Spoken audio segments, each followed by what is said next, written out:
Back pain is a pain at your back. And back pain is a very ការឈឺខ្នងចង្កេះគឺជាការឈឺចាប់ផ្នែកខាងក្រោយនៃខ្នងការឈឺខ្នងចង្កេះជាជំងឺមួយដែលតែងតែជួបប្រទះជាញឹកញាប់ 80% នៃមនុស្សពេញវ័យធ្លាប់ជួបប្រទះអាការៈឈឺខ្នងចង្កេះហើយប្រមាណ 40% ខកខានមិនបានបំពេញការងារដោយសារតែការឈឺខ្នងចង្កេះ miss their work because of back pain.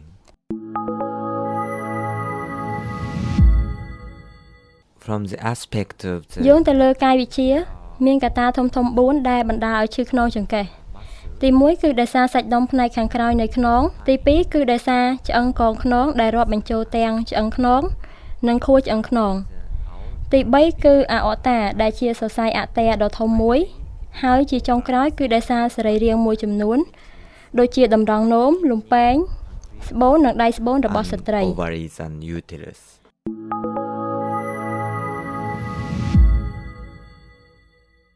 The most of common causes is muscle pain and basically if បាទភាគច្រើនគឺបណ្ដាលមកពីសាច់ដុំហើយជាធម្មតាបើការឈឺខ្នងចង្កេះបណ្ដាលមកពីសាច់ដុំវាមិនមានបញ្ហាអ្វីធំដុំនោះទេជាមួយគ្នានេះដែរឆ្អឹងកងខ្នងក៏ជាមូលហេតុទី2ដែលយើងត្រូវយកចិត្តទុកដាក់ខ្ញុំនឹងពន្យល់អំពីមូលហេតុនិងការព្យាបាលចំពោះករណីទាំងពីរខាងលើនេះហើយអាអតានិងសរីរាង្គផ្នែកខាងក្នុងមួយទៀតក៏ជាមូលហេតុដែលបង្កឲ្យមានអាការៈឈឺខ្នងចង្កេះផងដែរក៏ប៉ុន្តែវាមិនសូវជួបប្រទះញឹកញាប់នោះទេ other organs is also important but it's not so common.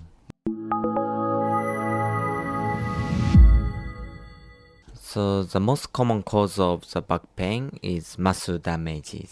First, I'll explain the character of muscle pain. ដែលហេតុថាការឈឺខ្នងចង្កេះភាគច្រើនបណ្ដាលមកពីការខូចខាតសាច់ដុំជាដំបូងខ្ញុំសូមធ្វើការពន្យល់អំពីលក្ខណៈសម្គាល់នៃការឈឺសាច់ដុំសាច់ដុំផ្នែកខាងក្រោយគឺធំទូលាយប្រសិនបើអ្នកមានអាការៈឈឺសាច់ដុំផ្នែកខាងលើនោះអ្នកក៏មានអារម្មណ៍ថាឈឺនៅត្រង់ស្មាហើយក៏ឈឺនៅត្រង់ចង្កេះផងដែរអ្នកនឹងឈឺចាប់នៅពេលធ្វើការសង្កត់ទៅលើសាច់ដុំហើយខ្ញុំក៏សូមណែនាំឲ្យលោកអ្នកប្រើប្រាស់ថ្នាំដើម្បីបំបាត់ការឈឺចាប់ហើយសម្រាប់2ទៅ3ថ្ងៃនោះលោកអ្នកនឹងមានអារម្មណ៍ប្រសើរឡើងវិញហេតុដូចនេះអ្នកមិនមានអ្វីត្រូវបារម្ភពេកនោះទេពីព្រោះការឈឺនេះគឺគ្រាន់តែឈឺនៅត្រង់សាច់ដុំតែប៉ុណ្ណោះទី2ការឈឺខ្នងចង្កេះដែលបណ្ដាលមកពីឆ្អឹងកងខ្នងក៏ត្រូវបានគេជួបប្រទះជាញឹកញាប់ផងដែរក្នុងនោះដែរវាអាចបណ្ដាលមកពីការប្រេះស្រាំនៃឆ្អឹងនិងការគៀបសរសៃឆ្អឹងខ្នងហើយកត្តាទាំងពីរនេះកើតឡើងនៅពេលអ្នកកាន់ឬយួររបស់ដែលធ្ងន់ឬក៏ការធ្វើលំហាត់ប្រាណហួសកម្រិតហើយលក្ខណៈសម្គាល់របស់វាគឺកើតឡើងភ្លាមៗឧទាហរណ៍ដូចជានៅពេលអ្នកយួររបស់ធ្ងន់ហើយភ្លាមៗនោះអ្នកមានអាការៈឈឺខ្នងចង្កេះវាអាចបណ្ដាលមកពីការប្រេះស្រាំនៃឆ្អឹងឬក៏ការគៀបសរសៃឆ្អឹងខ្នងបន្ថែមលើពីនេះទៅទៀតអ្នកជំងឺមានលេចចេញនៅសញ្ញាមួយចំនួនដែលតាក់ទងទៅនឹងប្រព័ន្ធប្រសាទពីព្រោះថាខួរឆ្អឹងខ្នងគឺនៅកៀកនឹងឆ្អឹងខ្នងហេតុដូចនេះប្រសិនបើមានការប្រេះស្រាំឆ្អឹងខ្នងឬក៏ការគៀបសរសៃឆ្អឹងខ្នងកើតមានឡើងនោះរោគសញ្ញានៃប្រព័ន្ធប្រសាទរួមមានភាពចុះខ្សោយស្ពឹកឈឺចាក់និងលេចចេញឲ្យឃើញដូចនេះហើយគ្រូពេទ្យឬគិលានុបដ្ឋាអាចសន្និដ្ឋានបានថាអ្នកមានអាការៈឈឺខ្នងចង្កេះបណ្ដាលមកពីឆ្អឹងកងខ្នង Nurses may doubt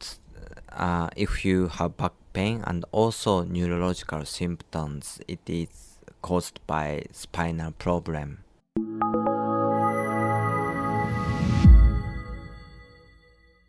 Most of the muscle pain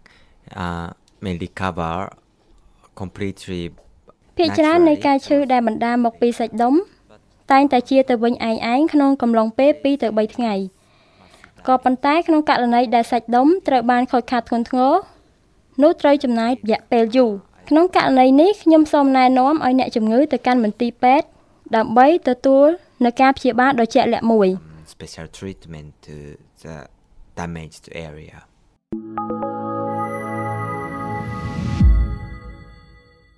First, I will explain about the lumbar disc herniation case. 10 or 20 years ago, many doctors recommend to do ខ្ញុំនឹងធ្វើការពន្យល់អំពីការគៀបសរសៃឆ្អឹងខ្នង កាលពី10-20ឆ្នាំមុនគ្រូពេទ្យភាគច្រើនណែនាំឲ្យធ្វើការវះកាត់ឲ្យបានឆាប់រហ័សក៏ប៉ុន្តែឥឡូវការស្រាវជ្រាវថ្មីបានបង្ហាញថាការគៀបសរសៃឆ្អឹងខ្នងនឹងជាទៅវិញក្នុងរយៈពេលប្រហែលជា3ខែហេតុដូចនេះប្រសិនបើមានករណីនេះកើតឡើងខ្ញុំសូមណែនាំឲ្យអ្នកប្រើប្រាស់ថ្នាំដើម្បីបំបត្តិការឈឺចាប់និងធ្វើលំហាត់ប្រាណក្នុងកំឡុងពេល3ខែដំបូងវាក៏មានលំហាត់ប្រាណពិសេសមួយសម្រាប់អ្នកជំងឺប្រភេទនេះខ្ញុំសូមណែនាំឲ្យលោកអ្នកទៅជួបអ្នកជំនាញព្យាបាលចលនាដើម្បីធ្វើលំហាត់ប្រាណដ៏ត្រឹមត្រូវមួយប្រសិនបើបន្ទាប់ពី3ខែហើយលោកអ្នកមិនធូរស្បើយនោះទេជម្រើសនៃការព្យាបាលគឺការវះកាត់ដើម្បីយកឆ្អឹងដែលសង្កត់ទៅលើសរសៃនោះចេញហើយប្រសិនបើជារោគសញ្ញាដែលតាក់ទងនឹងប្រព័ន្ធប្រសាទវិវត្តកាន់តែធ្ងន់ធ្ងរក្នុងកំឡុងពេល3ខែនេះខ្ញុំក៏សូមណែនាំឲ្យអ្នកធ្វើការវះកាត់ផងដែរផ្ទុយទៅវិញប្រសិនបើជាការឈឺក្នុងចង្កេះបណ្ដាលមកពីការប្រេះស្រាំនៃឆ្អឹងភាគច្រើនខ្ញុំមិនណែនាំឲ្យធ្វើការវះកាត់នោះទេក៏ប៉ុន្តែបើរោគសញ្ញាមួយចំនួននៃប្រព័ន្ធប្រសាទមានសភាពធ្ងន់ធ្ងរពេលខ្លះការវះកាត់ក៏ជាជម្រើសផងដែរហើយទាំងនេះគឺជាផែនការសម្រាប់ការព្យាបាលការឈឺក្នុងចង្កេះដែលបណ្ដាលមកពីឆ្អឹងកងខ្នង The back pain for spinal cord.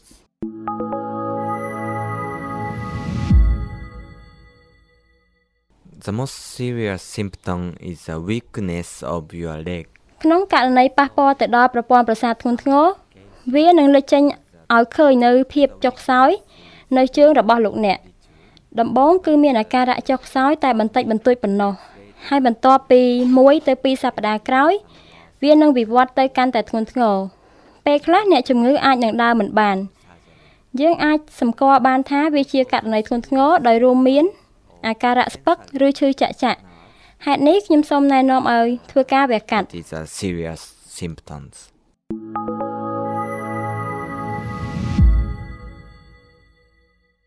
In a very severe case, sometimes patients cannot walk at all. ក្នុងករណីធ្ងន់ធ្ងរអ្នកជំងឺមិនអាចដើរបានហើយនឹងក្លាយទៅជាពិការភាពហេតុនេះខ្ញុំសូមឲ្យមានការវះកាត់ប៉ុន្តែយើងក៏ត្រូវយកចិត្តទុកដាក់ទៅលើហានិភ័យដែលអាចនឹងកើតមានផងដែរ Surgery, but case by case we have to consider the risk also.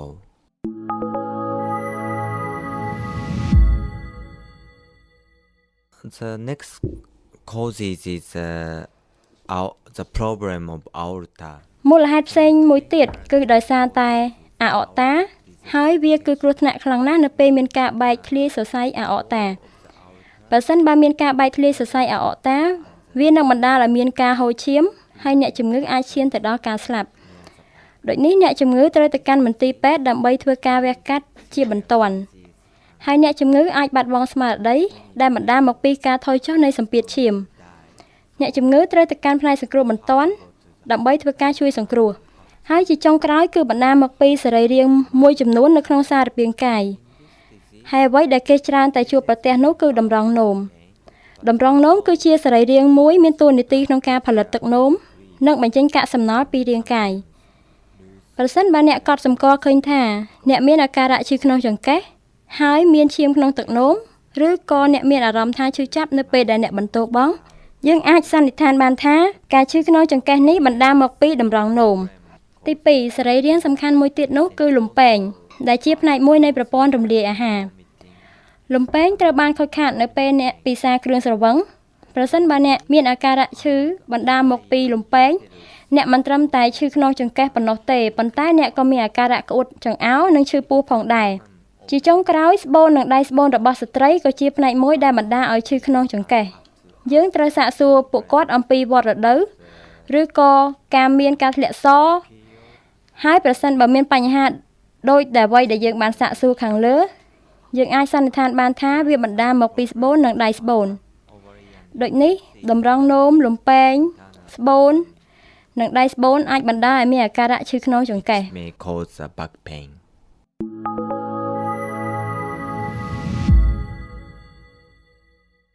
It depends on which organ get damages. គឺវាអាស្រ័យទៅលើតើសរីរាង្គមួយណាដែលត្រូវបានខូចខាតហើយគ្រប់សរីរាង្គទាំងនោះអាចធ្វើការព្យាបាលបានដូចនេះយើងត្រូវធ្វើរោគវិនិច្ឆ័យឲ្យបានច្បាស់លាស់ ដើម្បីធ្វើការព្យាបាលឲ្យបានត្រឹមត្រូវឧទាហរណ៍ប្រសិនបើមានការចម្លងរោគនៅក្នុងតម្រងនោមដែលបណ្ដាលឲ្យឈឺខ្នងចង្កេះយើងនឹងប្រើថ្នាំ antibiotic ដែលជាធម្មតាត្រូវបានគេហៅថាថ្នាំផ្សះដើម្បីធ្វើការព្យាបាលហើយប្រសិនបើមានការរលាកនៅលំពែងដែលបណ្ដាលមកពីគ្រឿងស្រវឹង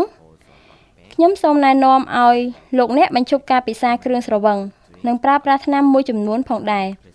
ដូចនេះការធ្វើរោគវិនិច្ឆ័យមួយដ៏ត្រឹមត្រូវគឺពិតជាមានសារៈសំខាន់សម្រាប់ការព្យាបាល So the right diagnosis is very important to treat.